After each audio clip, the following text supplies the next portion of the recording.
Hello, everyone. How's it going? This is Immigration Attorney Mamita. I'm coming to you live to talk about immigration and answer some of the pressing questions that you may have on your mind. And the question that I got today that I want to discuss is this: Are you someone whose U.S. citizen or resident spouse has abandoned them, and now you are without a green card, and you don't know what to do next? You don't know if you can ever get your papers fixed. If your spouse has abandoned you, if your spouse has abandoned you and you are without a green card, you're without status, or even you started the green card process and in the middle of this process, your citizen or resident spouse has abandoned you, I would like you to give us a call, 212-248-7907. It is probably a situation that you're in where the abandonment by your husband or by your wife is probably not the very first thing that they've done that has led to this path where you have gone through a lot of suffering and turmoil and your life has been turned upside down.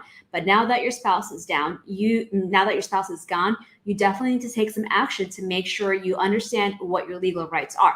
So if your US citizen spouse has left you, you are abandoned, you are by yourself, you may have the option to file for a green card on your own, even though they are not here. And make sure you give us a call so we can book you down for a consultation to analyze your case and review it to make sure you qualify for this. And if you don't qualify for filing for a green card by yourself, we will definitely check to see what else you may be eligible for. All right. So definitely this is a situation that many people have gone through. And another question that I got today is, I have a 21-year-old US citizen child. I entered illegally. Can I fix my status through my child? Now, here's the thing. If you have American child, you're a child as a U.S. citizen, they're 21 years old or even older, you may be able to adjust your status to get a green card. However, one of the most important requirements is to see if you have a legal entry into the United States. And if you don't have a legal entry, then we need to look at other ways. If you don't have a legal entry, then one very popular option is something called military parole in place. Military parole in place is available to parents of children who are in the military or who are veterans. All right. So if your adult US citizen child has served or is currently on active duty, then this can be an option for you to seek what is called military parole in place, so that that illegal entry can basically be turned around and basically forgiven when you do the green card process here. Another option is something called Section 245I, adjustment of status.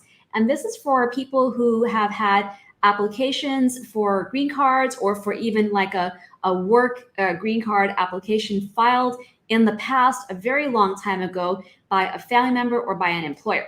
Now, we're looking at certain dates. We're looking at, like applications that may have been filed for you in 2001 or before. But, the thing is that, a lot of people think that, oh, it never got approved, or, it may have been denied. And that doesn't matter. What we're looking at is, was it approvable at the time of filing? And if it was filed during certain periods of time. So if you can think back that maybe maybe your mom or dad has told you that, their brother or their sister or an old boss was trying to help them fix their papers, but it didn't work, that may be a clue that they might be eligible for something called Section 245I, adjustment of status.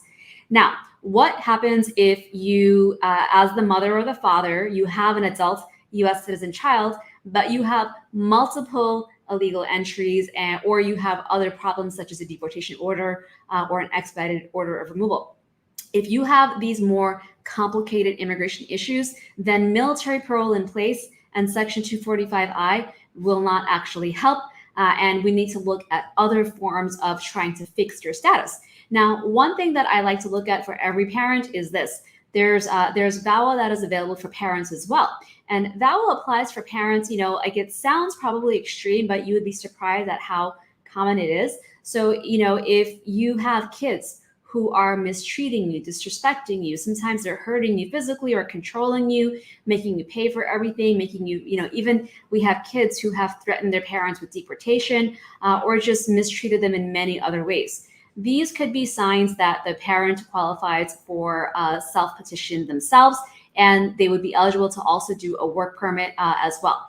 Also, we look at something called a T visa. A T visa is for people who have been in work situations where the boss has really not just taken advantage of the fact that they're an immigrant, but the boss has used the fact that the mother or the father is undocumented in order to control them and to scare them and to keep them employed, in a state of fear where they're afraid to quit or to ask for proper pay or to ask for safe working conditions. And this could be this is a sign that they might be eligible for a T visa. T visas also apply for sex trafficking as well, but when it comes to the situation of moms and dads, usually labor trafficking is what I see a little bit more of. So I'll give you an example. For example, if your father has been working on a farm, for the past 10, 15, 20 years, and he never really talks about the job, but you get this sense that he's afraid of his boss. Well, now's the time to ask your father, perhaps, like, what was it like? Have you ever asked for safety equipment? Have you ever asked for proper pay, and what happened, right? Has the employer ever made threats about the fact that immigration could be called on them at any time, or that they might get arrested, or that they might get sued, for certain things? So keep this in mind. And lastly, of course, is the U visa, which many of you are familiar with, which is for victims of crime. And the U visa is also another powerful tool, because through the U visa, if you qualify for the U visa, you can get many things waived, including the permanent bar, including deportation orders, and a host of other things. Okay, so the bottom line is that there could be various options for a person who has entered illegally. However, every case is different. Every case needs to be analyzed, and I try to do my best to make sure I look for every single type of possibility, especially when people say to me that, I never, the most satisfying thing to me to hear is when people say to me, I've been to many lawyers before and none of them ever told me that this is even possible. All right. I can't guarantee that that's what I'll be able to say to you if we speak, but I do my best to look for the way to get you a green card without leaving the United States. Okay. All right. So I'm going to answer some questions real quick. And I hope everyone is having a great day. Thank you so much for joining. All right. Do I deal with EB-5? I do not. I have a question. My husband entered the US in 2001 with an ID that wasn't under his.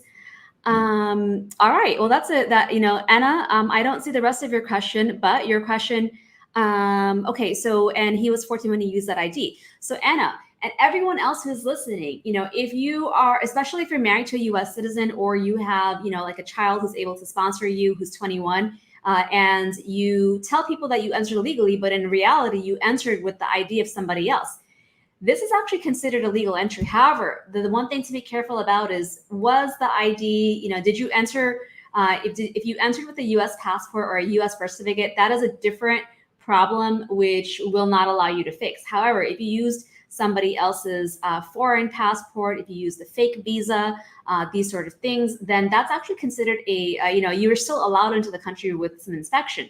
So that is actually not considered an entry without inspection. But we would most likely need a waiver for fraud. And if you're married to a US citizen, or you have a parent who's a US citizen or a resident, then we can ask for a waiver for fraud. Now, if you're 14 at the age of entry and you use that other ID, then it's a little bit more of a gray area, because arguably when you're 14, you kind of know better. And I would probably, to be on the safe side, still ask for a waiver at that time.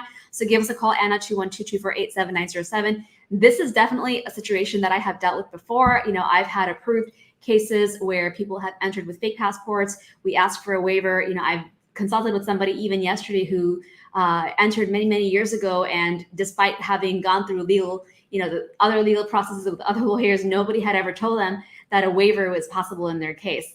Again, for a waiver for fraud or for misrepresentation, you need to have a qualifying relative of either a spouse or a parent who is a green card holder or a US citizen.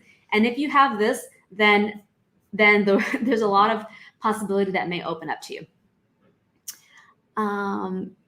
Can I apply for citizenship while waiting for my I-751? My 3 years are complete. Yes, if you have a pending I-751 and you are still living with your spouse and you file a joint application and it's been 3 years, then technically you can also submit your N-400. But some things may happen, which is the fact that these are two separate cases and your N-400 cannot be approved until the I-751 is approved. And sometimes what happens is that you might go for your interview for the N-400, but they don't have your file for the I-751, and they have to delay your interview. But yes, you can go ahead and file. My question is, if a U.S. citizen promises to get married to a non-immigrant and then abandons the person right before marriage, what actions could be taken from Anika? Anika, thank you for the question. That's a sad situation. Unfortunately, if there is no marriage that's made and there's no living together that's occurred, then it's probably nothing is really going to be possible. However, if there were any instances of abuse, if you, even before getting married, suffered any sort of violence by that person, then we can look at possibly a U visa and go forward with that. Yara Padilla is asking, do you charge for consultation? And yes, I do. Yara, my consultation fee is $150. It is for either a phone or a video consultation. And again, anyone who would like to speak with me, please call 212-248-7907. My staff is standing by to book your appointment. We speak Spanish. My Spanish is not as good, but everyone on my office speaks Spanish. And you do have to book an appointment with me. And if you have an emergency situation, which means that you have a hearing date coming up or an interview coming up, please let us know so that we can try to fit you in even earlier if possible. If an attorney doesn't do anything for you, they just collect documents and charge you a fee, then what do you do then? Irfan, I think, for, attorneys, I think, I know what we are talking about in your case, and that is not necessarily what happened. All right. Can I marry a lady who is 7 years older than me? From Nkrumah Joseph. Nkrumah. And anyone else who is marrying somebody with a person who is of a different age.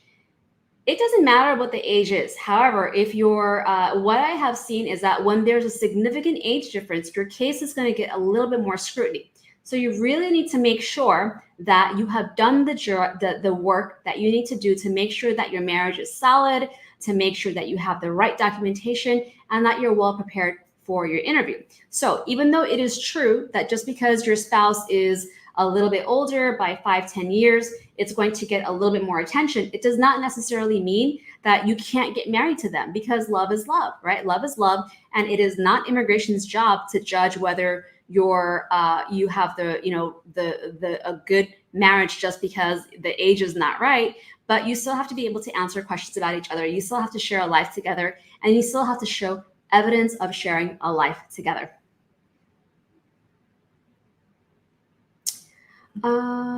Okay. Let's see what other questions I have. Carmen says, false citizenship claim at the border and timely retraction defense 21 years ago. So Carmen, I think you're asking if it's possible to proceed with that. It really depends on the situation, Carmen. It really depends on how the claim was made, what exactly happened, and how was it retracted and when it was retracted, okay? But give us a call, Carmen, 212-248-7907. All right. If your case got approved for expedite and the National Visa Center did not check your documents and they sent right to the embassy, who will do the review from Love? The National Visa Center will always check your documents and DS-260 before they send to the embassy, because that is their job and that's what they will do. And you got to make sure that your documents are still in order, both at the time that you submit to NVC and also at the time that you go for your interview, okay? And Bikram says that listening to you, I feel that I have hope for myself. Bikram, that's such an awesome thing to hear you say. I'm really happy to hear that. I have a lot of people who say this to me, and I thank you. Thank you for watching. Thank you for wanting to speak with me. For those of you who are my clients, thank you again for being my clients. All right, everyone. I hope everyone has a great day. This is all the time that I have for today. I'm sorry that I could not get to everyone's questions, but I'll be back again live soon. Take care.